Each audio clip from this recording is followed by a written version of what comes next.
Hello दोस्तों, मैं अरविंद आप लोगों का स्वागत करता हूं अपने चैनल ट्रिकी दुनिया अरविंद में। दोस्तों आज की इस वीडियो में बोAt पार्टिपल 60 और बोAt स्टोन 1500 का कंपैरिजन करने जा रहा हूं। यहां पर साउंड और बेस, यही दो चीज़ें मेन रहेगी ताकि आप लोगों को साउंड से क्लैरिटी पता चल जाए। बहुत लोगों के कमेंट्स आ रहे हैं मुझे बार बार इसमें, और ऐसा है कि इनकी रियलिटी क्या है साउंड से रिलेटेड, ये आप लोग यहाँ पर चेक कर पाएंगे। आपको कैसा लग रहा है वो कमेंट बॉक्स में जरूर टाइप कीजिएगा। और दोस्तों यहाँ पर एक और चीज़ जो कि बहुत ज़रूरी है, आप लोग हेडफोन्स जरूर यूज़ कीजिएगा। बिना हेडफोन्स की क्लैरिटी का आप लोगों को बिल्कुल अंदाज़ा नहीं होगा। और हेडफोन्स भी उम्मीद करता हूँ आप लोग दोस्तों ढंग के हेडफोन्स यूज़ कीजिएगा, कोई मतलब आप लोग समझ रहे होंगे, ताकि आप लोगों को इन दोनों में कौन सा बेस्ट है साउंड के रिलेटेड वो आप लोगों को यहाँ पर क्लियर हो जाएगा।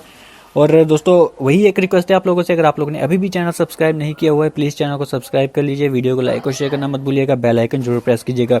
कोई क्वेरी है इससे रिलेटेड आप लोग कमेंट बॉक्स में टाइप कर सकते हैं। दोस्तों इस वीडियो को लास्ट तक पूरा देखिएगा, यहाँ पर मैंने साउंड के कुछ और भी सैंपल्स टेस्ट किए हैं जो कि आप लोगों को ये पता करने में बहुत मदद करेंगे इनमें दोनों में से साउंड की क्वालिटी, क्लैरिटी और बेस वगैरह किसका बेस्ट है। तो वीडियो को लास्ट तक देखना दोस्तों, बीच में वीडियो के मैंने ऐसी कुछ चीज़ें बताई हुई हैं जिससे आप लोगों को क्लियर हो जाएगा इसका साउंड। तो फिर से मैं दोहरा रहा हूँ चीज़ को दोस्तों, बीच में ही बताया हुआ है इन चीज़ों को, फर्स्ट स्टार्टिंग में भी और बीच में भी। तो आप लोगों को क्लैरिटी बिल्कुल कंफर्म करनी है तो लास्ट तक वीडियो को जरूर देखिएगा दोस्तों। और चैनल को सब्सक्राइब करना मत भूलिएगा दोस्तों, अगर आप लोगों ने अभी भी चैनल को सब्सक्राइब नहीं किया है वीडियो को लाइक और शेयर जरूर कीजिएगा, बेल आइकन जरूर प्रेस कीजिएगा।